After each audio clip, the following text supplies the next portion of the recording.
Hello, welcome to Secure Talk, your trusted source of information on the latest threats, trends, tools, and technology related to cybersecurity and compliance.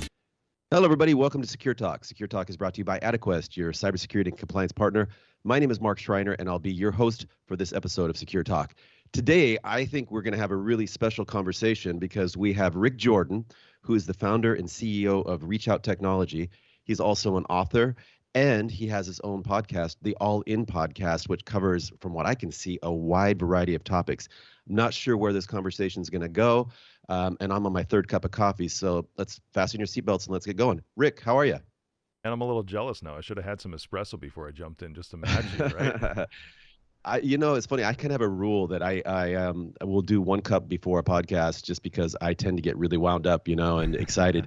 And for whatever reason, I'm on my third cup today. And so, Awesome. It is what it is. All right, let's roll with it. I'm always hyped up anyway, so I'm set. That's cool. Where are you at? Chicago. This is in my podcast studio that I'm coming to you right now. Yeah, I'm so jealous. You have your own studio. Like I've interviewed a few people that they have their own sound rooms and studios and everything like that, and I have a living room. That's what I have. So, I like your backdrop though. I mean, I know this isn't video, but I'm seeing everybody who's listening. It's like you could see the city behind and just amazing light, natural light coming in. Yeah, no, it is really amazing. It's also fake. It's it's the Microsoft Teams. I love it. You can because you don't really want to be looking at my living room furniture, and I don't want you looking at my living room furniture. So this is what it is. We don't use Teams very much here, so I'm not used to seeing that background. And most will use Zoom for a lot of their efforts for video conferencing. We use Slack internally. Yeah, no, I mean it's amazing the evolution of the tools, the communication tools and conferencing tools over the last couple of years, because I think it's been accelerated with all the work from home, and the fake backgrounds. Have you ever used the sound suppression or noise suppression tools? No, not typically. Okay, so like in Teams and in Zoom, they've got I think it's AI fueled or Nice. powered. Noise suppression. So it knows what my voice is, yours, and then like if my kids were to come in and start eating a bag of potato chips, you wouldn't hear them, which is amazing because that used to always drive me crazy, right? Because I'm in my living room. So how are things in Chicago? Dude, they're pretty decent right now. I think if you're talking from like a pandemic perspective, the city just yesterday decided to require masks again in all indoor spaces, regardless of vaccination status or not. Yeah, and this coming weekend, I'm taking a quick trip to Florida with my oldest son just to have some dinner at his favorite restaurant, which is at Universal Studios. And all of the flights are pretty much empty going to Florida from what I looked at. Just at least coming from Chicago anyways, and I'm assuming that's also pandemic related too. Last year I flew a lot filming a movie, Liberty Lockdown, about government overreach. And I know we're here to talk about cyber, but it was a little side project that got a lot of attention. But that was on flights last year with 2 people on them. I still stayed 150 nights in a hotel, traveling around both for the film and for just regular work, because my cyber company's going public in about 90 days too. Wow, so there's a lot here to talk about. Yeah. Where should we start? First off, because I want to come back to your podcast at some point, but let's focus right now because this is Secure Talk, a little bit on cybersecurity. Tell me a little bit about what ReachOut Technology. What do you guys do? Yeah, ReachOut started as a managed service provider 12 years ago. And around 2013, 2014, we put a heavy emphasis on security. My background is in that regardless and in technology. I started my IT career in glorious fashion working as the first Geek Squad agent in Chicago. I was the guy. Yeah, I was out there. You were the original geek. The original Chicago in geek. Chicago, yeah, one of 7 nationwide and 7 test markets. But yeah, man, even at that time, I thought I was going to be, connecting networks and raising up businesses and all that. And here I am scrubbing porn. That was my day in and day out. Well, we all have to start somewhere. I think that's where Sylvester Stallone got his start, right? But, for sure. It's very true. But then 12 years ago, I started my MSP, and that's where it was 130 hours a week, broke, barely able to feed my newborn twins, and actually at the time making less money than I was when I was a porn scrubber. Mm-hmm. That's and so what was the evolution now into the current iteration of ReachOut? Yeah, into cybersecurity focus because I cut my teeth really in kind of like the enterprise space, and that Hmm. was working for Merrill Lynch. I was deploying 120,000 workstations and like 20,000 servers for their branch office rollout around 20 years ago. And I was Hmm. the one that was finding all the security flaws in that. It was supposed to be like an imaging job, right? To where it's like, here, just image all these things and then ship them out. But then I started finding a lot of open doors and documenting Like most of what? those. Like it, Like what would you find? yeah, backdoors. I mean, if you want to get technical, I'm talking, DHCP scopes that would overlap places to where there were just no network documentation. I would find open TCP and UDP ports that were in the software that they were using. So I'd start to Hmm. go through and find these holes that existed, and then reporting them. And like, who the hell is this kid? Because I was really, Right. really young at the time. But my first real career choice, I was a police cadet when I was 16 and 17, and I wanted to be Wow. in law enforcement. That was my whole gig. That was where I wanted to dive into. And 18 years old, I was going to join the military, the Marine Corps, as an MP, no military police, but I had a medical history of asthma. So they didn't take Mm. me at that time. So then I just kind of shifted into tech and went with it from there. It was just kind of a natural thing for me. But then everything came full circle several years back when I was trained by the CIA and the NSA in surveillance and elicitation, and also different methods that threat actors use in order to gain access and footholds into networks. So the training part of it goes really, really deep, even to the point to where I was in the White House last year consulting the previous administration on AI, and I was the one who pushed $300 million of the $1 billion across the table to get that done last year for the AI defense bill. God, I don't know where to start here. Okay, so let's talk about the training that the Yeah. CIA and the NSA provided you. I Yep. mean, I'm assuming this was just you. I'm assuming this was part of a cohort or something. Or talk a little bit about that. It was me and just a couple of other people. The CIA portion of it was I was trained as a civilian, so it was really to do contract work. But then there was other stuff that opened up from that too. Trained on surveillance and elicitation. Now at the time too, I also had a private security agency, meaning I'm Hmm. talking guns, guards, investigations. Really kind of the human Okay. psychology of things, which is one reason why I'm really, really adamant about the human element of cybersecurity, because it does to me start and end with people. It's a link that somebody clicks on. It's somebody that has, because one of the main 5 threat actor profiles is an insider threat, which in my Right. book, Situational Ethics, I describe some of those real life stories that I've either been a part of or observed from a third party perspective, or just straight up directly involved.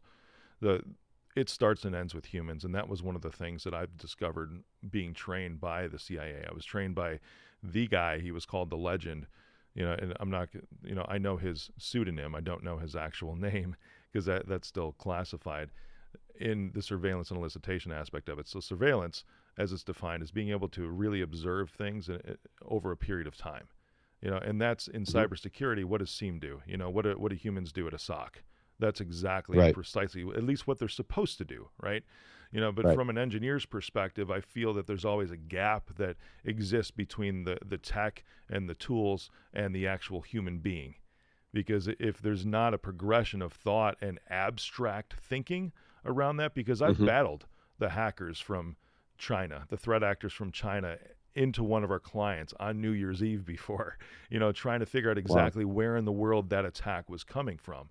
And in order to actually facilitate that breach intervention the right way in the most efficient and expedient way possible, you have to try to think ahead of them. You have to put yourself in Right. their shoes because it's not about the tech at that point. They're using tech to achieve an outcome, and that outcome was, in this case, was to steal the 14 international patents that my client has. But in Right. order to catch them as they were bouncing all over the world to different servers, you had to start to identify the patterns and see where they were going to go next and think like them in order to get ahead of them.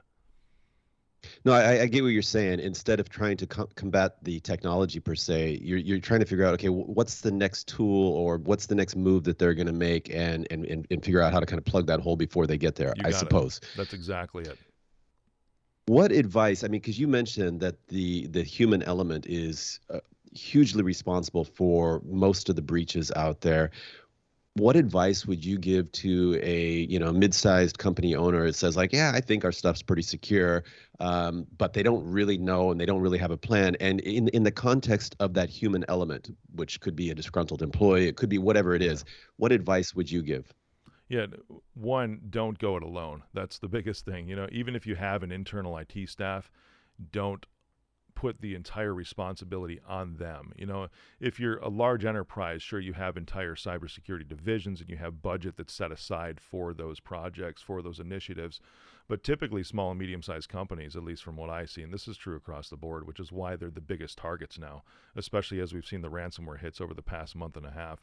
That's been proven now that the small and medium-sized businesses are the target at this point, because Right. it's understood, which is I'm sure where you're going, that the budget has not been set aside for appropriate protection, and there's not enough of an importance that's placed on it now.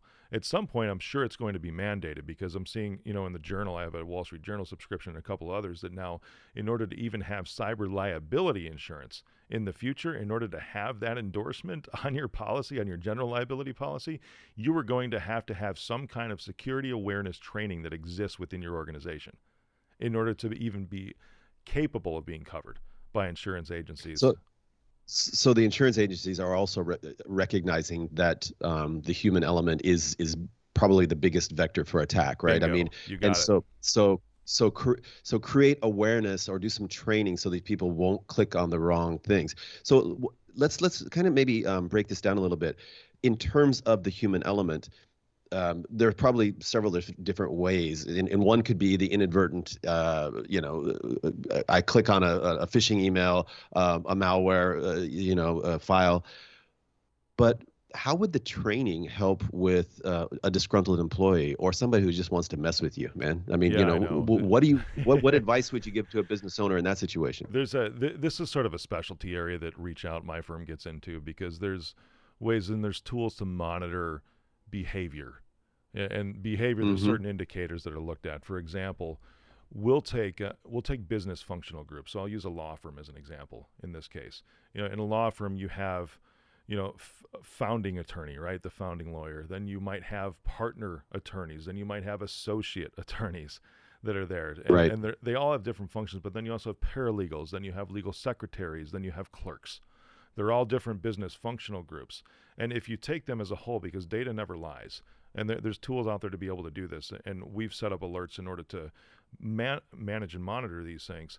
If you see that group of legal secretaries typically has communication back and forth, on average, per person in that functional group, we'll just say 5 gigabytes a day of data that's transmitted back and forth, either between their computer and the servers, the computers in the cloud, through email. There's all these different categories that are there.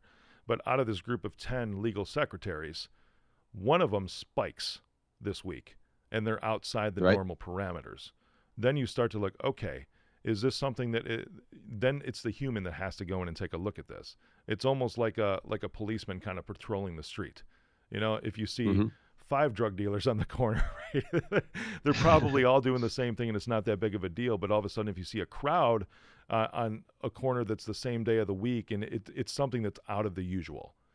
So we'll take a look at that from a human perspective and say, okay, is this something, as we dive into the data that was transferred, is this something that maybe the legal secretary that works for one of the associate or partner attorneys, that partner attorney just landed a bigger case, and now they're receiving all the case files for that week. Maybe it was a transfer from another law firm.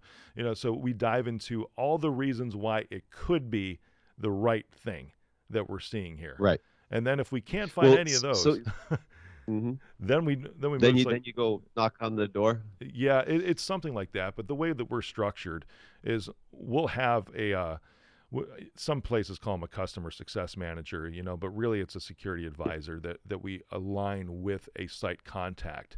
So when something like this pops up and it's classified as an urgent level, it's an immediate phone call to say, hey, we notice this. If it's an acute event right in that moment. If it's a weekly thing to where, like the data transfer thresholds that I'm talking about, then it's reviewed on a weekly basis with them. So there's always some sort of lag time that could exist. But if there's something that pops up immediately, like one of the stories in my books, like there was a threshold for the same type of data transfer, but it was something like 75 gig of data from the server to a salesperson. It was just an insane amount that Ooh, happened. yeah, Yes. yeah. So that was an Salesperson going to work for somebody else exactly. the next month. Yeah, that's exactly what happened. I'm assuming. I mean, that's the way salespeople think. They do. Yeah. You talk about getting into the mind of people, but I've got a fair amount of experience managing sales teams, and yeah, when they start downloading all their contact lists and customer records, you're like, okay, Yeah. What's up, bud? Precisely. That was exactly it. Yeah, financial records, everything. And his book of business for this client was responsible for about $25 million of their revenue. Of about a $100 million company. So a quarter of their revenue was going out the door, but we also we had GPS on all the company vehicles, and he had a company vehicle, so we literally tracked him to the parking lot of their largest competitor in the area. It was pretty obvious. Wow. At that point. What an idiot. Yeah, I know. Yeah. So but the people don't think through their actions. Great sales guy, but pretty bad. Pretty bad crook, man. For sure. Yeah. So there's ways to utilize data, meaning like data reference points, in order to take a guess on what the human behavior and motives are. So a huge or out of the ordinary data download is one anomalous behavior. What other kind of behaviors would raise a flag? Oh, sure. Website traffic, keywords that are entered into the system, because if it's a business asset, and this is what pretty much all the states uphold to in the United States, if it's a business asset, this type of monitoring is completely legal, because it's a business-owned asset. The challenge has existed in the past year, and this is one of the measures that we've pushed across with all of our clients in the push to remote work, is that if they're working from home or anywhere, it still needs to be a business asset, because we lose. That's smart. We completely lose the ability to monitor what they're doing on a daily basis from within the business kind of safe zone if they're using a bring your own device. So I was just going to say, you're not a fan then of bring your own device. No, on mobile phones, it's not that big of a deal. It's a little different, but there's certain things that we allow access to on mobile devices within reason, but they're not going to, you can't take an iPhone. I suppose technically speaking you could, but it's not really connected this way to where you can transfer that 75 gig worth of data off of a server onto your iPhone. It's a little bit different, but a laptop, yes, working from home or any other device that has a full-blown operating system on it. So it has to be, and this is something, coming back to your question, small and medium-sized businesses, you have to invest into your people to the point to where they are only using business-owned assets. End of story. That's the only way you can secure every piece of communication that's going back and forth. Well, I think you've already given two really valuable takeaways here today. One is, the importance of training and awareness, and the whole, company-owned devices. That's kind of a must-have for anybody that's providing for remote work, or anybody. Just, you can't go home and log in on your own device. So, I mean, that right there should save some of these companies who are listening some pain. Let me ask you, what other things? Let me back up a little bit, because managed service is interesting. We work with a lot of companies. They all have different sized IT departments, and sometimes when you go in as a managed service provider, they see you as a threat. It works best when you can kind of actually team up with the IT team, right, and say, hey, no, we're going to actually make you look good. How do you have that conversation? How do you help the people who initially might see you as a threat to say that, oh, you know what, you're actually on our side here? Yeah, it's kind of addressing the white elephant in the room when it comes to that, because most organizations don't, just like most managed service providers, do not have the cybersecurity competencies existing within their ranks, or even if so, I mean, everything that I just talked about previously on the show so far is multiple different types of competencies within the cybersecurity area. And those are different people that have skill sets in different areas of cyber. So there's no way that, without expending a lot of labor dollars, that an internal IT staff can have the competencies that are needed in order to protect their organization that they work for. So if it's with the CTO, if it's with the CIO, or if it's with the IT director, depending on whatever freaking top level role that this is, it's an insurance or an assurance to them saying, we're coming alongside you. We do want to make you look good. And then it's like, I'm going to level with you. What happens tomorrow if you're breached? What happens to your job? So Right. it's shifting the focus of who the threat really is. The threat is not me. The threat is all the threat actors on the outside that are trying to get in, and even the threat actors that are sitting inside the organization right now that can undermine you. That's who I want to help you sniff out. We know how to do this, and then it's obviously easily done with the credentials, the credibility that we have. It's not an issue when it comes to that, but it's shifting their focus because, one, if they let you in to begin with, they already understand that there's a problem that they can't solve, and that's okay. So when you walk in, it's really like a position of compassion and empathy, understanding that this is way too daunting of a task for you to try to take on. And you know what? That's okay, Miku, because you made a good first step by inviting me in. So let's explore this together. There's a lot of good phrasing in there too, like you and I, all of that. Right. We're going to support you. You're the point person. That's cool. We can be the man behind the curtain. I don't care. If you want to bring me in, obviously, I can bring energy into a room. That's awesome. I can talk with your C-level team. That's very cool. But anyway, I'm going to be lifting you up the entire time. But there's one caveat, right? There's one caveat. You kind of have to do what I tell you to do. Otherwise it doesn't work. So if I'm telling you, that, for example, like we were talking, all of your assets need to be company owned. A lot of objections I'll get from that was, well, that's way too much money. Well, I understand that it costs money to do that, but let's talk with your CFO. Let's have a conversation because we will enroll them in the need to do this. Because the human element, again, dude, unless you're actually like the 100% owner of that firm, you're really primarily concerned with your own well-being before you are concerned with the company's well-being. That's just human nature, dude. So if you relate it back to them and saying, look, this is something that you can really help provide your organization, and man, you will be recognized for this. I'll make sure that you're recognized for this. Because even if it's nothing more than just saying, hey, John or Rachel brought in ReachOut Technology in order to help you guys. Isn't that an awesome move that they made? Because they care so much about this company that they brought in the experts in this one area to make sure that they got their job done okay. They're going to be managing us and working with us the whole way. So it's a flip of the script. You know what I mean? Absolutely. Hey, by the way, you've just sold me. So, I didn't bet you. Dude, I mean, it's pretty persuasive, and it's accurate. I mean, that's awesome. It's truth. Let me ask you. Stick with the truth, and it works. The truth sells.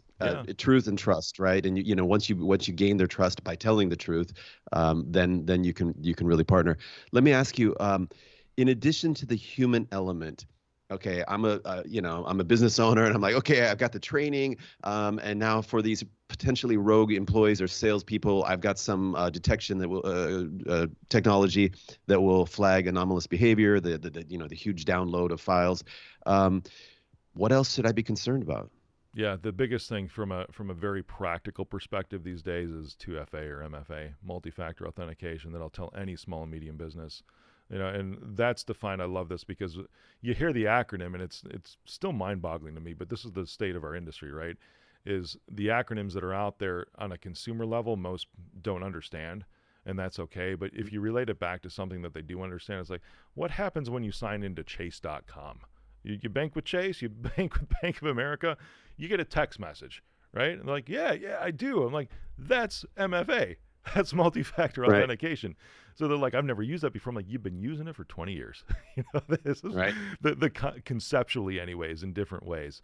And then it's a simple explanation of multi-factor as simple as this, right? It's something you know, like a password, and something you have on your person. That's multi-factor authentication. That's how it uses these two areas to verify that it's actually you who is trying to log into whatever you're trying to get into. Which means that if somebody else knows your password, has that piece of knowledge, they're likely not going to have your iPhone in their pocket in order to keep getting in and have full access to this thing. So it's the simplest way to do it, and it's also one of the most least. That's an interesting. Most least expensive. Yeah, one of the least expensive ways to protect everything that you have going on, and after the fact. Doesn't cost anything, and yeah. it's not that intrusive. And as you said, you can get a text message, or you can get one of these really super cool authenticator apps. There's different ways to do it, Yeah. but I'm totally in agreement with you. I'll tell you an interesting story. I was in talking with a $2.1 billion company. That's their annual revenues company in Tokyo, Japanese company. And Japanese companies, I tell you what, they move a little bit more slowly. Okay, and I was talking to their CTO, and he was responsible for cybersecurity. They didn't really have a dedicated CISO, and we made some recommendations, and one of the recommendations was, force MFA on your global admins. Yeah. And his first question was, "What's MFA?" And okay, fair enough. Some people, I would think that somebody in his role would know that, but fair enough. You say tomato, I tomato. So it's like, okay, two-factor authentication. Oh yeah, I got that. Yeah. And he said, "Wow, if we forced it on our global admins, that's kind of a burden for them. I don't think they would like it." And at that point, I was just like, but that's when you man? relate it back to him. I don't It's think like, we can help you. would you like it if you were breached Right. tomorrow and all the responsibility and blame fell upon you? Exactly. But I think some people are living in this world of denial where we're not going to get breached. I don't know, but God, the consequences, I mean, of that, it's mind-boggling. We're seeing a shift these days, and you're right on that, because that's been the biggest, I think, hurdle in our industry over the past many years, is just the fact that this is a real thing. This can happen to you. It will happen to you. And it wasn't covered in mass media as much as it has been in maybe the past 2.5 years. So there is a shift, and we have that going for us, of course. Just like last month, I mean, I was on Bloomberg Radio twice talking about the Kaseya breach, and then also the fact that Russia hacked the RNC. So media outlets are starting to, like big time media outlets are starting to cover these things and bring on experts in the industry that, like you and I, that can actually have a conversation around these things and aren't just all about tools, that can actually relate it down to real human level. No, it's really important. In fact, it's funny. I just got a message today from T-Mobile, my mobile provider. With their breach. It says it says, T-Mobile has determined that unauthorized access to some of your personal data has occurred. We have no evidence that your debit credit card information was compromised. We take protection of our customers seriously, blah, blah, blah, blah, blah, blah. Click here. And at first I'm suspicious, like, is this really T-Mobile? Are they going to ask me to log in? But I went and verified and went on. And in that situation, if somebody receives a message like that, let's say it's a company or an individual, what would you recommend that they do? Yeah, one is do exactly what you did first. So if it's in the email, I mean, on your phone, it's a little bit harder, but if you press and hold on the phone, you can actually see the link that it's going to go to. On an iPhone, it'll preview it, so you don't actually go there first and see the domain. So if it's tmobile.com or t-mobile.com, I think is what it is, then it'll show you, because you're right. You're right. That's pretty cool. Yeah, it could be. Yeah. I just did it. I mean, you can't see me because we're not recording the video yet, but at least I'm not. But I just tried it on my phone, and you're right. That's pretty cool. Yeah, on a PC or a Mac, you can hover over that button or that link, and it'll show you in the status bar exactly where it's going to take you. And I'm talking about this because you were referencing, hey, is this phishing? Right? Is it trying to take me to a site to obtain my username and password, but it's actually not T-Mobile. It's, some Joe from Iran or something like that, right? Or Syria that's trying to gather my information and then sell it off on the dark web. That's what phishing does, for everyone that's listening. It takes you to a site that looks like, feels like, acts like T-Mobile, but it's really not them.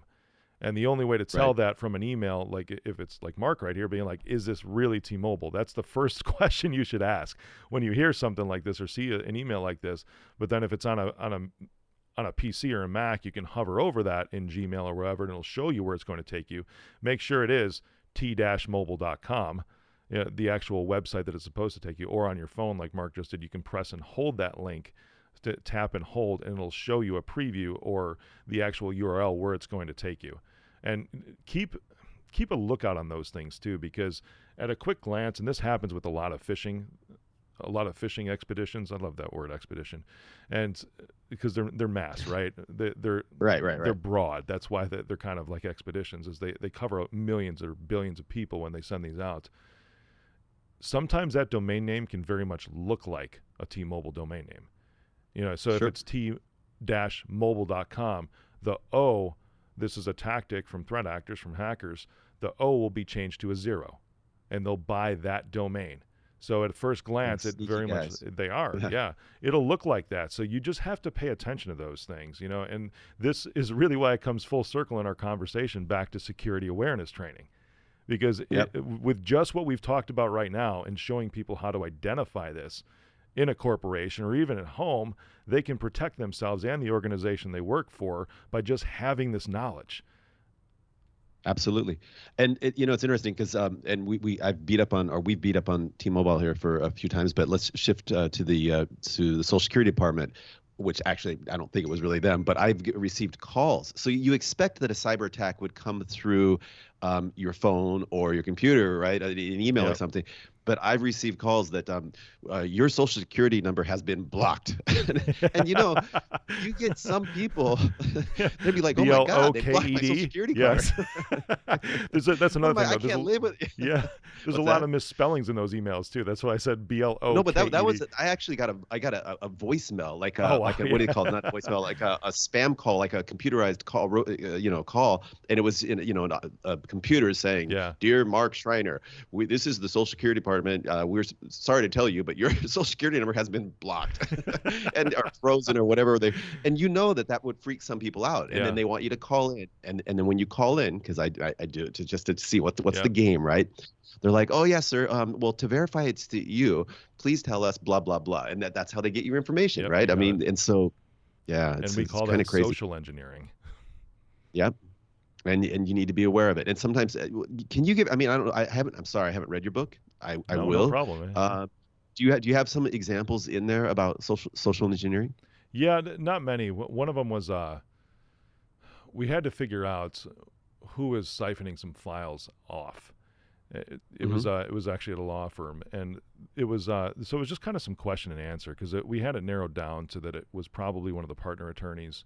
And it was just through casual conversations, finding out where they came from, where they were looking, to where we started recognizing that, okay, this is someone that should be watched. So we used it to our benefits, which happens, just casual conversation to, and this is the elicitation training that I have too, from the CIA, is being, elicitation is gaining a piece of knowledge through conversation pretty much from anybody.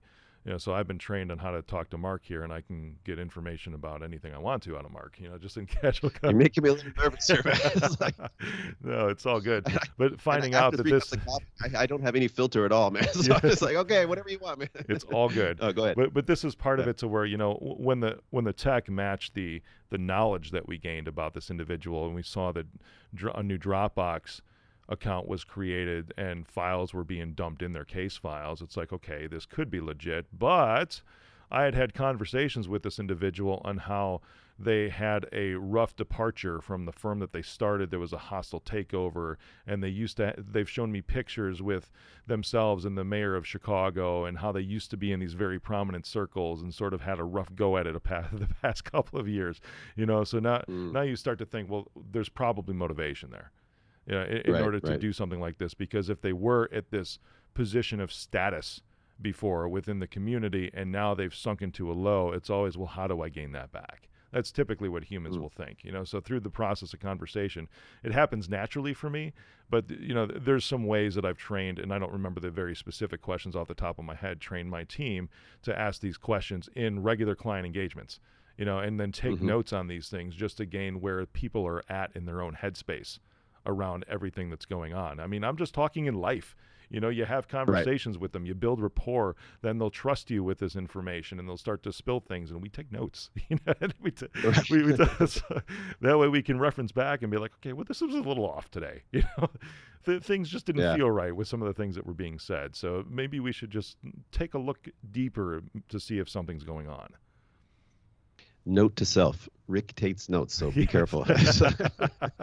It's funny. You just talk about, and this is probably the most political thing that I've said on this show, but you talk about people who've had a very high social position, who have fallen and are trying to figure out how to get their way back. And I can think of a governor of a particular state back east that is probably having that thought process right now. Yeah, I might have addressed him a little bit in my movie last year. Okay. So, yeah. Anyway, assuming it's a him you're talking about, yeah. Oh, yeah, it's definitely a him. It usually is. Come on, man. I mean, well, I know this isn't Michigan that we're talking about, but no, or I Oregon. was talking Although about I talked about both of them in the movie farther yes. east, all the way at the coast. Yes. The guy that just resigned. But anyway, let me ask you this. I want to talk about your right. Talk about your movie and your podcast. But before I do that, I did take a peek at your website, and it looks like that you're active in M&A in the managed services space. Tell me a little bit about what you look for. What's a target profile for your interest?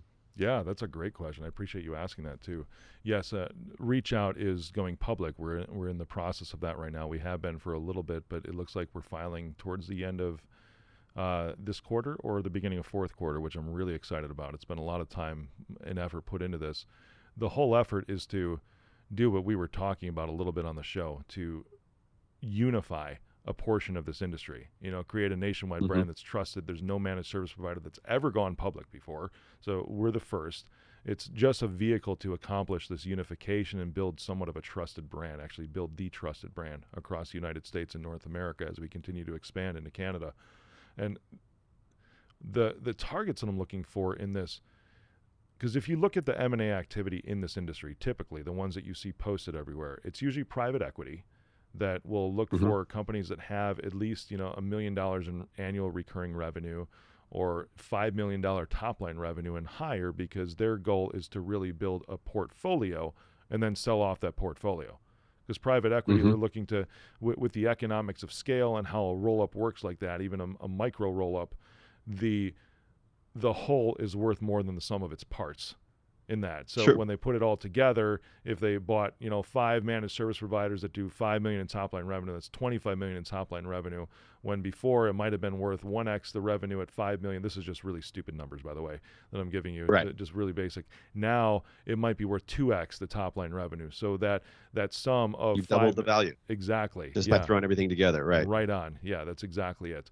So while that holds true for what I'm doing, I think, if you want to call it more whole or noble purposes in this, because this is my life. I'm not building it. I am everyone that I'm acquiring. I'm not private equity, and I'm looking below that. Remember, I'm the Geek Squad porn scrubber, right? That's me. I can picture that on your business card. So just picture that along with a photo of me, consuming way more Mountain Dew than any human ever should. You've got a good picture right there. I don't do that anymore because I used to be 80 pounds heavier too when I was doing that's a whole other story we could talk about. I mean, but it is.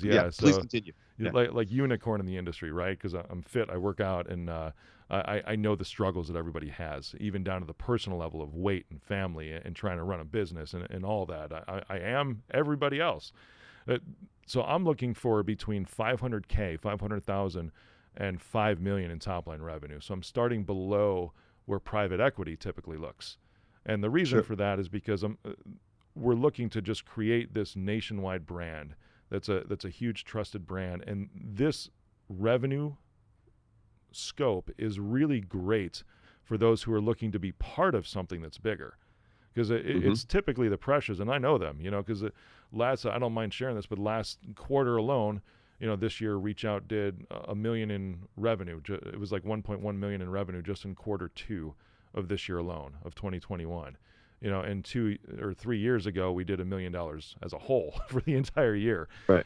So we're continuing to accelerate, and there's reasons behind that with efficiencies. And typically, if you get over the $5 million mark, you have some pretty good maturity around your processes and procedures, which I feel ReachOut does. But it's hard to get there. It's really, really tough to get there, man. And it's a lot of energy, a lot of effort, a lot of sacrifice, a lot of late nights, a lot of sacrificing, family baseball games and all of that to get to this point. And it's tough. I know. So the thought process is, if you're sick of bumping your head on the ceiling, this isn't something to where if you want to exit, cool, because I've talked with people that are in their 60s that are saying, this is my sunset, this is the end. I'm looking to retire after this. Awesome. Very cool. Come on for an integration period of 6 months. By the way, because we're a public vehicle, you can also have stock in the company as part of the deal, because it's a very unique proposition that we have because we are going public. And do you mind if I ask what exchange you're going to be going public on? That's undetermined yet. And while I have thoughts around that, that's not something that's public information yet. But it's fair enough. But yeah, it depends, because this is going to be, and you'll see this in the filing, it is a Reg A plus offering, which means it doesn't even have to be listed if we don't want to. So it's a unique way of doing this. And Reg A plus is it's almost like SEC backed crowdfunding. And that Gotcha. was chosen intentionally because of the purpose behind this, because it's also very retirement fund friendly, like self-directed 401ks and IRAs. And I really want, with the nature of how our country gets attacked, I really want this to be something that just anybody can get behind if they want to. So rather than having to be an accredited investor and jump in, you can get in for as little as $400 or something like that in a Reg A plus fund. It's really simple, man. That's funny. I dabble in the market, and I haven't heard that expression before, but it's on my list. As soon as we're done with the show, so I'm going to go and check out Reg A plus investments. I mean, that's pretty cool. It is really cool. It's an awesome way, and even as we're growing too, because at some point, when our market cap gets high enough, we'll probably go to NASDAQ at some point. That's not where we're at right now, because this is just the first initial phases of this, acquiring 50 to 70 over the next 2 years. Within that $500K to $5 million mark. So I want individuals that, they're looking to retire. Cool. We can give you a fair deal, because, while I've been called the MSP shark lately, I'm not out for blood. That's not what I'm looking for. It's you want a win-win. Exactly, right? Man. That's how it has to be. I wrote a book on ethics, It's got to be that way, where it's a win-win. And even for those who feel like they want to stay on, if they're in their 20s, 30s, 40s, 50s, whatever, that's awesome. I want to explore that with them, because this could be the next chapter in their career to build the fulfilling life that they have, without all the pressures that come on being the owner. No, and I totally get what you're saying. And the thing with managed services, as you say, is it's that whole chicken and egg thing, where you get the customer and now you need the resources, and you get another customer, you need more resources. And scaling can be so challenging, because if you over resource, you're losing money because you don't have the customers, right?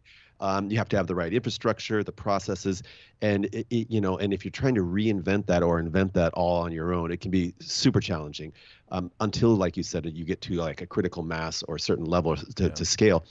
Let me ask you to flip that, because I mean, I hear what you're saying, and it sounds really attractive, especially if you're doing $500,000, $1 million a year in managed services, to just join a more mature organization, use their platform to probably even grow your business even more quickly. Exactly. And you get a cool payday right at the beginning too. Exactly. It's right. A win-win, man. And exactly. So, but if I had an MSP and I wanted to make it attractive to you, what should I do? Yeah, that's an amazing question, because in addition to that revenue scope between 500K to 5 million, I'm also looking at a percentage of recurring revenue to your annual revenue. And that needs to be, private equity will typically look on average at about 80%. I really only want 50%. But if it's below that 50%, if less than half of your revenue is true recurring revenue, managed service provider service revenue, which means you're excluding reselling Office 365. I don't care about the 6 points of margin that you're making on an Exchange mailbox. I don't care about you reselling WebRoot antivirus or whatever, because that's not what I'm talking about. I don't care about that. But 50% is true and pure managed services recurring revenue. That's where you start to become attractive, because I know from looking at that those customers will be staying on in some kind of capacity. And now I have to look at the other half and see if I can convert them over, because I've been a pure play, I don't know if that term is used in the industry, but I use it, a pure play managed service provider, for 11 of the 12 years that I've been in business. And meaning I have not, the first year I did break fix, I did hourly wages, I did block hour contracts, but then I drew a line in the sand, and this was the only way that I was able to scale, was saying, okay, this was great. You like me, you like what I'm doing, awesome. This is the only way that I can provide it to you at an even greater level going forward. Because I'm one dude. At the time, I was one dude. And in order for me to continue growing and to continue servicing you, because I don't want to just stay one dude. Or if you're there, even if you're doing $1 million, you don't typically want to just stay at $1 million in revenue. You want to grow. Right. So you have to draw isn't that that line. really hard though? It's so hard when you're starting a business to say no to a customer and say, because the customer says, hey, well, no, we don't want to do a flat fee, or we don't want to do package A. We want to pay you by the hour like we've always paid you. Or we just don't have the budget. And it's hard to say no when you're getting going, right? It's hard to say, no, you know what? I'm not going to target you. What are your thoughts around that? Yeah, you have to take the risk. And it is legitimately a risk. So if you structure it this way, now there was only, at the time I had maybe 15 clients. That's it, right? And at the time, it was only one that said no when I presented it to them.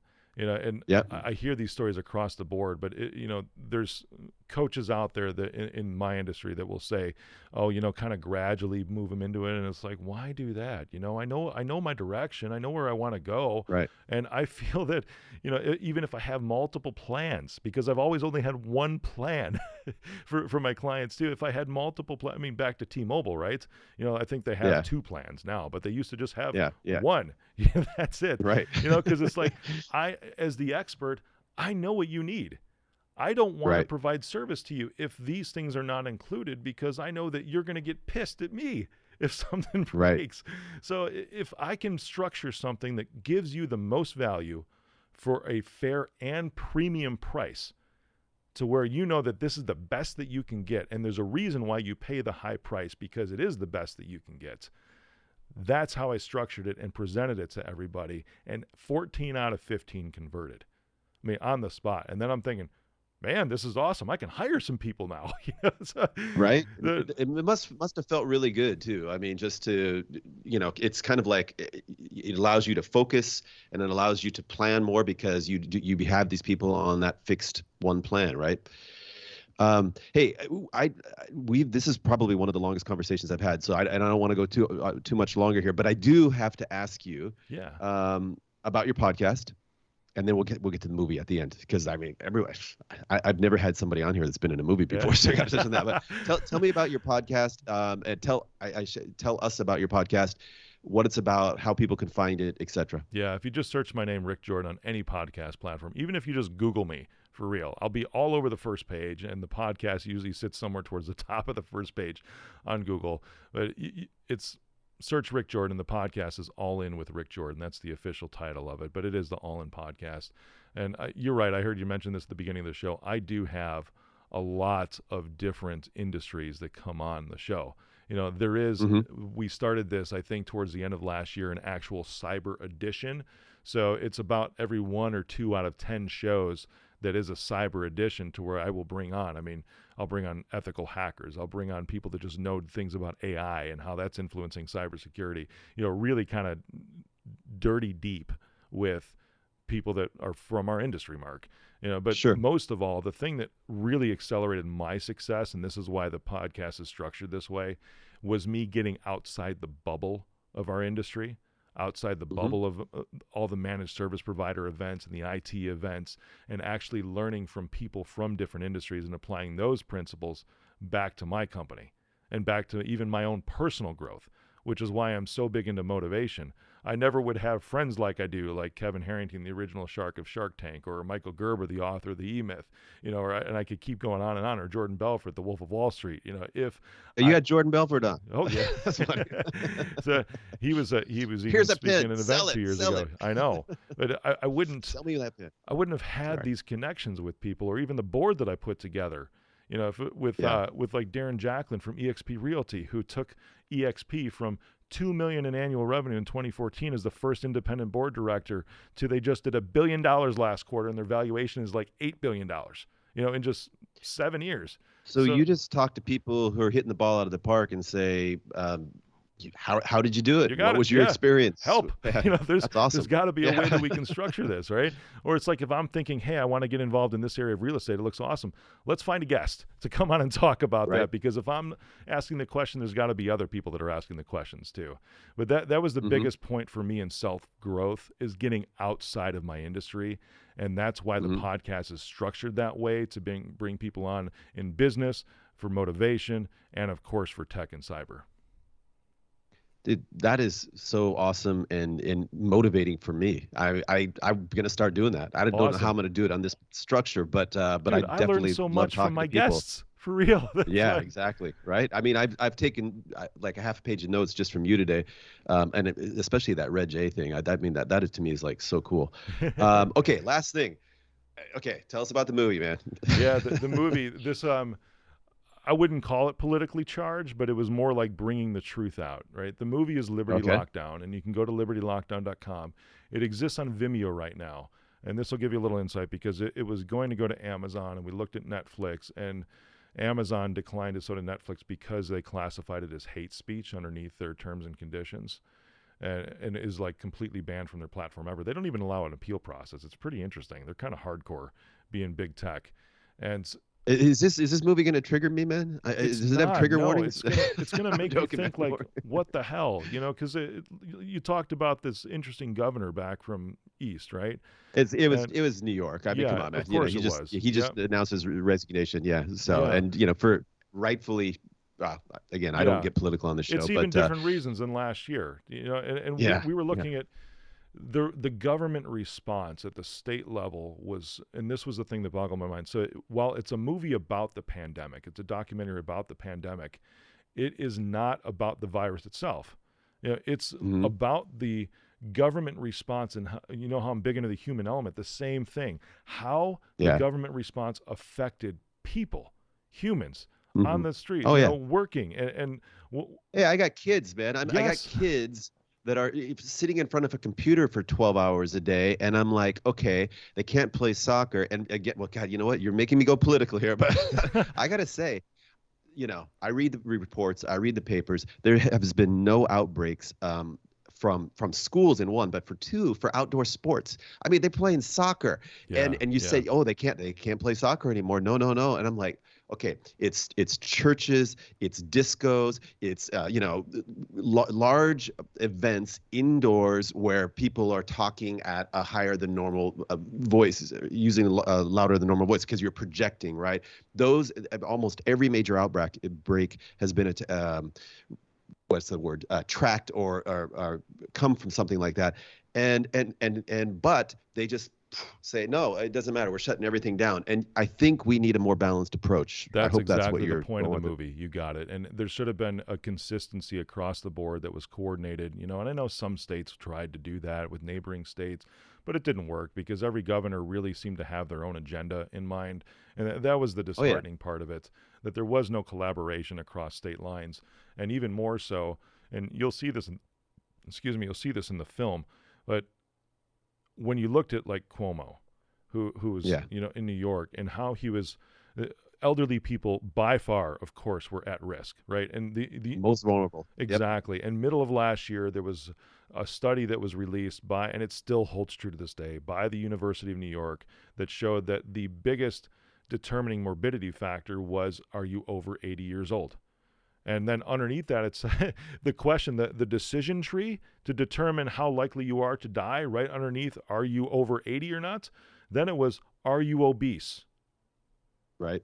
And then from there, it's like, no. If you answered no to are you obese, then there was next to nothing on that side of the decision tree. But everything else was, okay, you're obese. Do you have diabetes? Do you have blood clots? Do you have all these other things, that pretty much said, yeah, you have a pretty good chance of death because you're this way, or at least of serious illness. So it was determining. So it was age first, then obesity second. And just, even if we took the age part on, and this is where I get on a little bit of soapbox, because this is where I felt like we really failed last year. And the movie depicts this. that we should have rallied around those who were high risk and those who were Protect the vulnerable, elderly. right? Exactly. Protect the vulnerable. But You not don't have to tell a lock young, down the healthy entire country. 23-year-old you can't work. Yeah. You know, the healthy telling people that, I mean, that's a that's a form of, if you want to call it communism, whatever else, when you tell healthy, unsick people that you can't do life. You know, and that was the point of this, was the government response and the inconsistencies. But it was laid out just like, you know, talking about bringing truth to people in co-managed IT, right? When you're going in there, it was the same thing. It's like, well, this is really what happened. Why did the governor send sick elderly people from the hospital back to the nursing home? Dude, You know, when I was in Japan when that happened, and I was pulling my hair out saying that, you know, this is wrong. It's wrong, because I'm from Washington State. We were like ground zero, and it was in nursing homes, right? And we had the huge explosion, but we were able to kind of tap things down very, very quickly. I stood outside the nursing home there as part of the film. You'll see it in Washington. Oh, really? Yeah. Okay. I traveled the country doing the interviews and filming last year. I mean, it's on my list to watch. And the other thing I come back on is, again, we talk about inconsistencies, and I'm sorry, now I'm going to beat up on the former governor of New York. Got you going. I saw an interview with him, and it was, you know, here's the deal. I don't care what side you're on, left or right. You lose me when you insist that your guy is always right and then the other guy is always wrong. Yeah. Because, you know, even a broken clock is right, you know, twice a day and all that things. You know, some people get it right, some people get it wrong, but nobody's 100% perfect or fallible.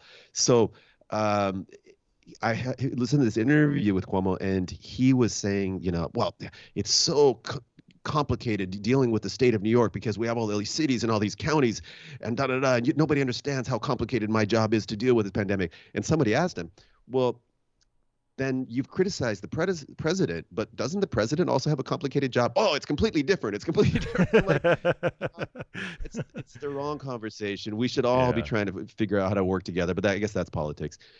On that note, hey, Rick, I've totally enjoyed this conversation. This has been the longest conversation I think I've had while doing Secure Talk.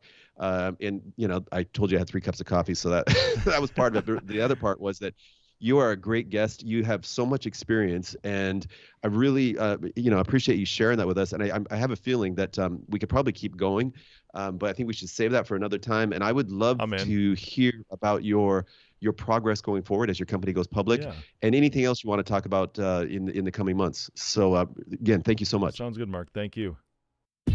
Hello, welcome to Secure Talk, your trusted source of information on the latest threats, trends, tools, and technology related to cybersecurity and compliance.